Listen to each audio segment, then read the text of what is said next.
रानीपुरा गांव में एक राजू नाम का लकड़हारा रहता था। वह बहुत ही मेहनती व्यक्ति था। वह दिन भर जंगल से लकड़ियाँ काटता और शाम के समय अपने घर चला जाता। उसको घर जाने के लिए एक जंगल से होकर गुजरना पड़ता था और गांव के रास्ते होते हुए वो अपने घर पर चला जाता। घर में उसकी पत्नी रेखा के अलावा और कोई नहीं था। रेखा बहुत ही जिद्दी और घमंडी लड़की थी। रेखा को अपनी खूबसूरती पर बहुत ही ज़्यादा घमंड रहता। वह अपने पति से बात नहीं करती। उसका पति मेहनत करके घर आता, लेकिन रेखा उससे सीधे मुंह बात तक न करती। ना उसके लिए खाने की पूछती, न पानी पीने के लिए। एक दिन की बात है, रामू जंगल में लकड़ियाँ काट रहा था। लकड़ियाँ काटते काटते उसे बहुत ज़्यादा देर हो गई। रात होने में कुछ समय शेष था। वह लकड़ियों की गठरी को सिर पर रखकर जाने लगा। रात का समय था। उसे एक खौफनाक जंगल से होते हुए जाना था। वह जंगल से जा रहा होता है कि तभी उसके ऊपर एक चुड़ैल की नज़र पड़ती है। इस जंगल में इतना सुंदर व्यक्ति कहाँ से आ रहा है? इस मनुष्य के साथ तो मैं शादी करूँगी और अपना पूरा जीवन व्यतीत करूँगी। चलो पता करती हूँ एक कहाँ से आ रहा है और किस जगह रहता है। वो चुड़ैल उसको मन ही मन पसंद करने लगती और रामू का पीछा करने लगती। रामू को इस बात की बिल्कुल भी खबर न थी। वह चुड़ैल रामू का पीछा करते करते उसके घर तक पहुंच जाती है। रामू अपने घर के अंदर चला जाता। चुड़ैल एक खिड़की के पास खड़े होकर सब कुछ देखने लगती। रामू अपनी पत्नी रेखा से बात करने की कोशिश करता। सुनो, आज खाने में क्या बनाया है? कुछ नहीं बनाया खाने में। लेकिन क्यों? मैं आपकी नौकर नहीं हूँ। अगर आपको भूख लगी है तो आप खुद खाना बना लीजिए। इतना सुनकर रामू बहुत दुखी हो जाता और वह उस रात भूखा ही सो जाता। चुड़ैल को ये सब देखकर रामू के लिए बहुत बुरा लगता। वह रामू की पत्नी को सबक सिखाने के बारे में सोचती और वापस जाकर जंगल में चली जाती। रोज की तरह रामू फिर से जंगल में लकड़ियां काटने के लिए जाता है। जैसे ही रामू जंगल के बीचों बीच से होकर गुजरता है, तब चुड़ैल उसे देख लेती। तब चुड़ैल रामू के घर के पास आती और घर के अंदर चली जाती। जैसे ही रामू की पत्नी चुड़ैल को देखती तो वो तुरंत ज़मीन पर गिर जाती और बेहोश हो जाती। तभी चुड़ैल अपने जादू से उसकी पत्नी को एक बिल्ली बना देती है और चुड़ैल रामू की पत्नी का रूप ले लेती। वह चुड़ैल रामू के लिए अच्छा स्वादिष्ट खाना बनाती। रामू की पत्नी जो बिल्ली बनी हुई थी, उसे यह सब देखकर बहुत आश्चर्यचकित हो रहा था। रोज की तरह रामू अपने घर आता। रामू की पत्नी रामू का बाहर इंतज़ार कर रही होती। जैसे ही रामू पास आता, तब रेखा बोलती, अरे आ गए आप। मैं आपका कब से इंतजार कर रही हूँ। रामू यह बात सुनकर थोड़ा आश्चर्यचकित हो जाता और वह बोलता, रेखा, तुम ठीक तो हो ना? हाँ जी, मैं बिल्कुल ठीक हूँ। चलिए अंदर चल के खाना खा लीजिए। मैंने आपकी मनपसंद का खाना बनाया है। फिर दोनों अंदर चले जाते। रामू रेखा के खाने की बहुत ज़्यादा तारीफ करता। पास में बैठी बिल्ली यह सब देख रही होती। उसको अपने पति के लिए बहुत बुरा लगता। खाना खाने के बाद दोनों सो जाते।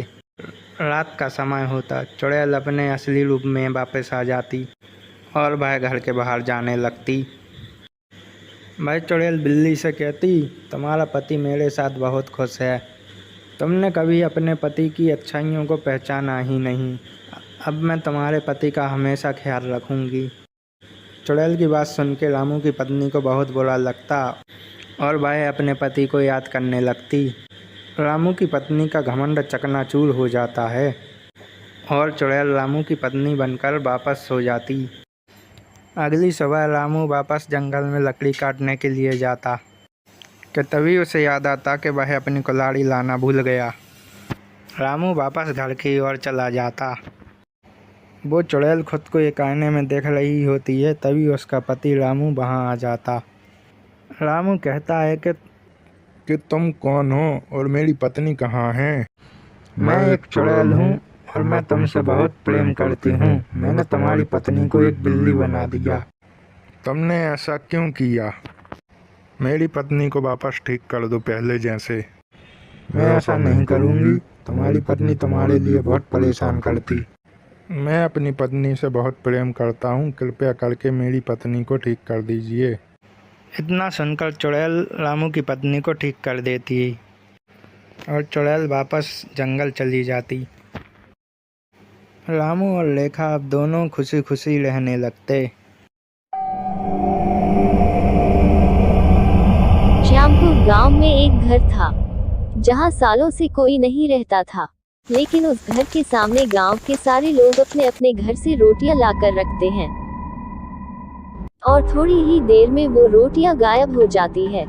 सबको ही पता होता है कि उस घर में जो चुड़ैल है वो रोटियां खाती है, क्योंकि जिस दिन भी उस घर में किसी घर से रोटी नहीं जाती, उस घर में अगले दिन से खाना नहीं बन पाता और अजीब अजीब सी आवाजें आती हैं। एक दिन एक परिवार गांव में नया आता है। परिवार में एक अम्मा और उनका बेटा मोहन रहता है। मोहन बाजार से जाकर खाना बनाने का सामान लेकर आ जा। ठीक है माँ, जाता हूँ।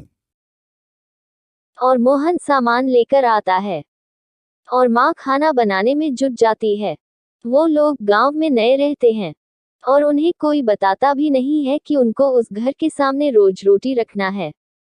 खाना बना देती है और मोहन और अम्मा खाना खाकर सो जाते हैं। दिन सुबह जब अम्मा खाना बनाने जाती है तो जैसे ही रोटी बनती है, गायब हो जाती है और अजीब सी आवाजें आती हैं। मोहन, हाँ अम्मा, क्या हुआ? मैं रोटी बना रही हूँ और रोटियां गायब हो रही हैं और अजीब सी आवाजें आ रही हैं, जैसे कोई हंस रहा हो। ऐसा कैसे हो सकता है अम्मा? आप न मेरे सामने रोटी बनाओ, देखते हैं। जैसे ही अम्मा रोटी बनाती है, रोटी गायब हो जाती है और हंसने की आवाज आती है। मोहन भी चौंक जाता है। दोनों घबरा जाते हैं और गांव के मंदिर में जाते हैं और पंडित से पूछते हैं कि उनके साथ ऐसा हो रहा है। बेटा, गांव के बीचों बीच एक घर बना है, रोज उस घर के सामने 2-4 रोटी सुबह शाम रख दिया करो, तुम्हारी परेशानी दूर हो जाएगी। और उस घर के सामने जाकर कहना कि खाना बनते ही रोटी सबसे पहले इस घर के सामने रख कर जाओगे। लेकिन पंडित जी, ऐसा क्यों? मोहन के पूछने पर पंडित जी बताते हैं कि बहुत समय पहले की बात है। इस घर में एक औरत रहती थी। उसके घर में खाने के लिए कुछ नहीं था और उसके पास कोई काम भी नहीं था, तो वह लोगों के घर से रोटियां चुरा लेती थी। एक दिन उसने सरपंच के घर से रोटी चुराए और सरपंच ने उसे ऐसा करते पकड़ लिया। इसके बाद सरपंच ने उसको सजा दी कि उसे कोई खाना नहीं देगा और उस घर में उसे बंद करवा दिया। उसकी उसी घर में मौत हो गई और उसके बाद वो चुड़ैल बन गई और तब से ही उसके घर के सामने सबको रोटी रखना पड़ती है। जो ऐसा नहीं करता उसको वह बहुत परेशान करती है। तो आप लोगों ने कुछ किया नहीं जिससे उसको इस योनि से मुक्ति मिल जाए? हमने बहुत कोशिश की, लेकिन वो इस गांव से जाने तैयार ही नहीं है। ठीक है पंडित जी। मोहन अम्मा को लेकर वहां से घर चला जाता है और घर जाकर पंडित जो कहता है वही मोहन करता है। अम्मा, आज अच्छा खाना बनाओ, पूरी, हलवा, खीर और सब्जी। आज कुछ है क्या बेटा? नहीं अम्मा, बस अब आप रोज अच्छा अच्छा खाना बनाइए कुछ दिन और मुझे एक थाली परोस कर दे दीजिए। ठीक है बेटा। अम्मा को कुछ नहीं समझ आता कि मोहन क्या कर रहा है।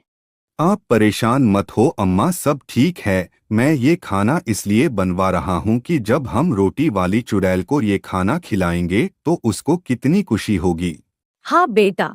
अब मोहन थाली लेकर जाता है और रोटी वाली चुड़ैल के घर के बाहर बैठ जाता है और कहता है कि चुड़ैल अम्मा बाहर आओ, मैं तुम्हारे लिए पकवान लाया हूँ। मैं तुमको अपने हाथ से पकवान खिलाऊंगा अम्मा। इतने में चुड़ैल मोहन के सामने आती है और मोहन उसको खाना खिलाता और सारा गांव उसको देखता है। और मोहन रोज चुड़ैल को पूछता है कि उसको खाने में क्या खाना है और रोज उसको अच्छे अच्छे पकवान खिलाता है। एक दिन चुड़ैल अम्मा ये बताओ तुम यहाँ अकेली कैसे रह लेती हो, तुमको बुरा नहीं लगता? लगता तो है, लेकिन मेरे साथ कौन रहेगा बेटा? आप वहाँ क्यों नहीं चली जाती जहाँ आपके जैसे ही लोग हों? हाँ बेटा, बात तो सही कह रहे हो। अम्मा वहाँ आपको अच्छा लगेगा। एक काम करो बेटा, वो लौटा है मेरे घर के अंदर, उसको जाकर नदी में बहा दो, मुझे मुक्ति मिल जाएगी। अब मुझे इस गांव से और गांव वालों से कोई परेशानी नहीं है। ठीक है अम्मा। और मोहन ऐसे ही करता है और पूरे गांव को रोटी वाली चुड़ैल से मुक्ति मिल जाती है।